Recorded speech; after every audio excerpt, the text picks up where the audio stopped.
Au nom du Père et du Fils et du Saint-Esprit, ainsi soit-il. Chers fidèles, nous continuons notre série de sermons consacrés au Concile de Trente face à l'hérésie protestante.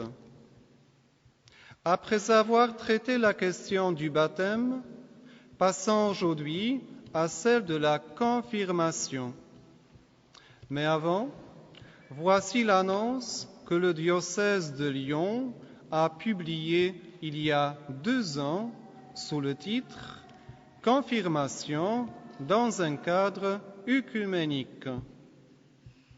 Depuis plus de 40 ans, sur Oulin, près de Lyon, une catéchèse biblique et œcuménique avec les catholiques et les protestants unis de France réunit des enfants et des jeunes au lycée. Pour la première fois, sur notre diocèse, des lycéens de ces 2 traditions, catholiques-protestants, seront confirmés le même jour au cours de la même célébration. Les catholiques seront témoins de la confirmation dans la tradition protestante, partie présidée par le pasteur, ou plutôt la pasteur, Françoise Sternberger. Les protestants seront témoins du sacrement de confirmation qui sera donné par le cardinal Philippe Barbarin. Que faut-il y penser, chers fidèles? Les uns diront peut-être « c'est magnifique », les autres « quel désastre ». Pour les premiers, et pour ceux qui n'ont pas d'avis particulier là-dessus, voyons ce que Luther, avec les autres protestants, pensait au sujet de la confirmation, et ce que les pères du Concile de Trente pensaient à cette opinion protestante touchant la confirmation. Premièrement, Luther, avant tout, il conteste que la confirmation soit un vrai sacrement. Il affirme 2 choses au sujet de la confirmation, que les catholiques en ont fait une cérémonie oiseuse, et bien sûr que les protestants conservent sa forme d'origine, une simple initiation catéchétique. Deuxièmement, par conséquent, Luther refuse au Saint-Crème d'avoir quelque vertu du Saint-Esprit. Enfin, troisièmement, il conteste que l'évêque puisse en être ministre ordinaire. Voilà notre plan. La confirmation ne serait-elle qu'un simple rite, tout comme la bénédiction de l'eau bénite, ainsi que le prétendent les protestants, ou bien est-elle un vrai sacrement? La question est de savoir si dans la confirmation se vérifie la définition du sacrement, un signe sensible et efficace de la grâce. Et c'est à quoi on ne peut répondre que par l'affirmation. En fait, l'imposition des mains et l'onction, matière de la confirmation, toutes les 2 tombent sous l'essence. Cela se voit. Que cette imposition des mains et cette onction confèrent une grâce, c'est ce que proclame toute l'Antiquité chrétienne.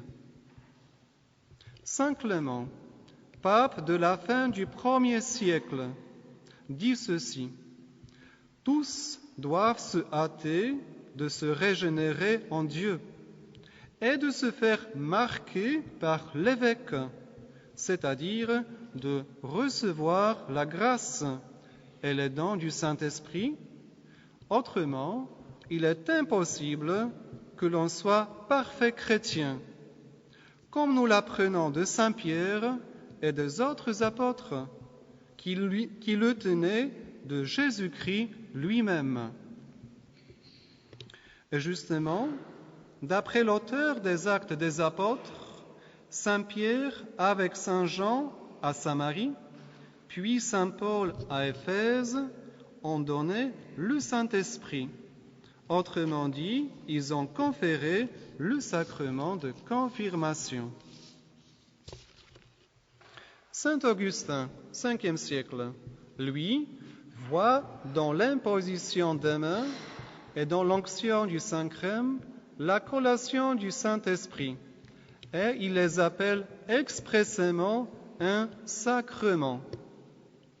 Il rapporte aussi à la confirmation ces deux passages, tirés l'un des psaumes, l'autre de Saint Paul. Comme l'huile répandue sur la tête d'Aaron et qui coule jusque sur sa barbe. Amour de Dieu a été répandu dans nos cœurs par le Saint-Esprit qui nous a été donné. Enfin, d'après le pape Saint Fabien, milieu du IIIe siècle, la matière et la forme de la confirmation ont été non seulement instituées par notre Seigneur, mais c'est lui-même qui les a déterminées. Ajoutons quelques raisons de convenance pour nous persuader qu'un sacrement tout à fait nouveau, tout à fait spécial, autre que celui de baptême, devait bien exister et qu'il nous était nécessaire. Faisons une comparaison avec la vie naturelle. On vient au monde, on naît, mais on ne reste pas dans son état d'enfance, même si toutes les mamans voudraient que cette période ne finisse jamais. Il faut que l'enfant grandisse physiquement et intellectuellement. Quel est le sacrement qui nous fait naître à la vie de la grâce? Le baptême. Quel est le sacrement qui nous fait grandir, qui nous fait passer de l'état d'enfant à celui d'adulte, de l'état de chrétien à celui de parfait chrétien? La confirmation. Ainsi donc, la confirmation est le sacrement de croissance. Il occupe le second rang. Il vient logiquement après le baptême, après la naissance à la vie de la grâce. Il vient perfectionner et achever ce qui a été ébauché par le baptême. Et c'est précisément pour cela qu'on l'appelle confirmation. Il vient fortifier, affermir, confirmer le don gratuit que Dieu nous a fait au baptême. La légende de Sainte Colette de Corbie nous rapporte que dans sa jeunesse, elle était toute petite, si petite qu'elle ressemblait à une naine. On disait d'elle qu'elle avait oublié de grandir. À l'âge de 14 ans, elle avait la taille d'une fillette de 6 ans. Elle se chagrinait de la peine qu'en ressentaient ses parents. Ainsi, elle demanda au bon Dieu la grâce de la faire grandir. Sa prière fut exaucée. Soudain, du jour au lendemain, son corps atteignit la taille normale. Ce fait est le symbole de ce qu'opère dans l'âme la confirmation. Tout à coup, elle nous fait passer de l'état d'enfant à l'état adulte, en ce qui concerne bien sûr notre vie surnaturelle. D'autre part, la vie chrétienne est un combat, c'est la guerre. Ne croyez pas que je sois venu apporter la paix sur terre. Qui disait cela? Malheureusement, ce n'est pas le pape François, c'est notre Seigneur lui-même. Non, je suis venu apporter la guerre. Tout le monde sait, chers fidèles, par expérience, que pour obéir au commandement de notre Seigneur, il faut se défendre contre bien des ennemis, se tenir sans cesse sur ses gardes et fournir de constants efforts. Et pour livrer ce combat, il importe qu'on soit bien équipé. A-t-on jamais vu des soldats allant à l'ennemi les mains dans les poches? Le baptême ne nous a pas fourni des armes suffisantes. C'est la confirmation qui revêt le baptisé de l'armure indispensable, de sorte qu'on peut dire, sans présomption, « Je puis tout en celui qui me fortifie ». Pour tout dire, la confirmation est au baptême ce que le chêne est au gland et ce que le soldat est au simple civil. La confirmation, l'avons-nous vu, est donc un vrai sacrement. Luther avait eu bien tort de soutenir le contraire. Mais laissons la parole au Concile de Trente. Laissons retentir son premier canon. Si quelqu'un dit que la confirmation en ceux qui sont baptisés n'est qu'une cérémonie vaine et non pas plutôt un sacrement véritable et proprement dit, ou qu'autrefois elle n'était qu'une sorte de catéchèse dans laquelle ceux qui étaient sur le point d'entrer dans l'adolescence rendaient compte de leur foi en présence de l'Église, qu'ils soient anathèmes. La deuxième erreur des protestants visait le Saint-Crème, matière de la confirmation. Comment peuvent-ils démontrer, disaient les protestants, au sujet des catholiques? Alors, comment que leur crème est le véhicule du Saint-Esprit? Nous n'y voyons que de l'huile, liqueur épaisse et grasse, rien de plus. Canon 2 du Concile de Trente y répond brièvement. Si quelqu'un dit que ceux qui attribuent quelque vertu au Saint-Crème de la confirmation font injure au Saint-Esprit, qu'ils soient anathèmes. Réponse bien brève, expliquons-la un peu. Surtout le pourquoi du choix de Saint-Crème pour la matière de ce sacrement. La matière du baptême est l'eau, car il s'agit de symboliser une purification. La matière de la confirmation est l'onction faite avec le Saint-Crème. Le Saint-Crème est un mélange d'huile d'olive et de baume, solennellement consacré par l'évêque à la messe du jeudi saint. Mais pourquoi l'huile et le baume? Les deux sont symboles de la grâce spéciale du sacrement de confirmation. Il nous est peut-être arrivé de laisser tomber une goutte d'huile sur nos vêtements.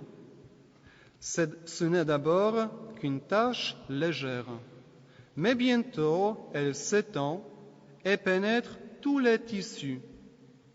Pareillement, la grâce de l'Esprit Saint s'insinue, s'introduit dans l'âme du baptisé pour en imprégner les fibres les plus cachées.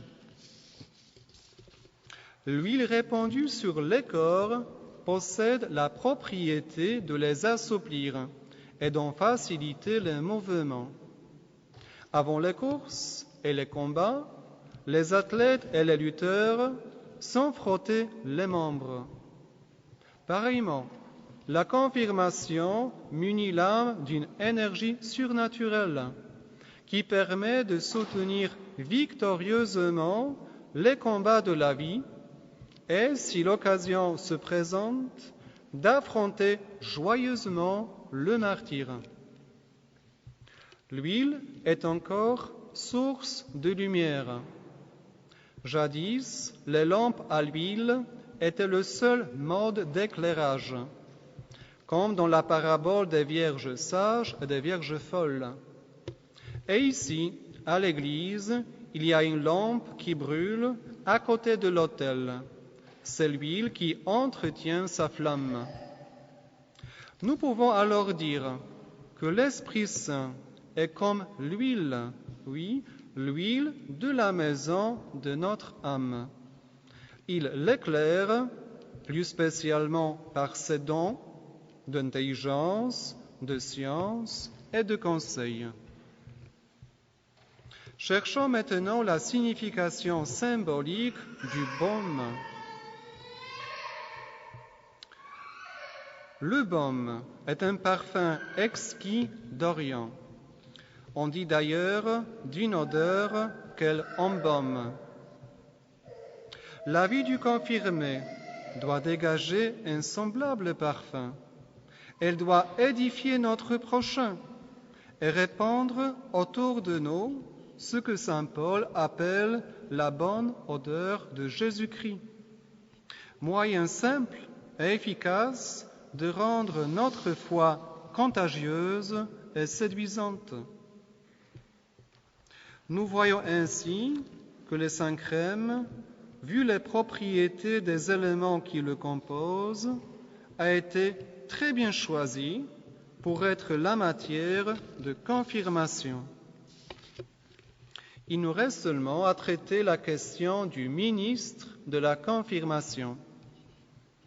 Protestants disent, non seulement l'évêque, mais tout prêtre est ministre de la confirmation. Opinion tout à fait logique si l'on pense que la confirmation est aussi importante que la consécration de l'eau bénite. Concile de Trente, toujours très bref, y répond. Canon 3. Si quelqu'un dit que l'évêque seul n'est pas le ministre ordinaire de la sainte confirmation, mais tout simple prêtre, qu'il soit anathème. Dans les Actes des Apôtres, la confirmation apparaît réservée aux apôtres, puisque Saint Pierre et Saint Jean viennent de Jérusalem en Samarie pour la conférer aux néophytes, baptisés par le diacre Philippe. Philippe n'avait pas de pouvoir de confirmer. Il fallait des ministres d'un ordre supérieur, des apôtres, tout simplement les premiers évêques. Voici une comparaison. Dans quelques mois, si Dieu veut, on commencera la construction d'un bâtiment près du couvent. Pendant les travaux, les ouvriers, qui sont comme des ministres inférieurs, aidés des engins, prépareront et disposeront le béton, le bois, des ardoises et tous les autres matériaux.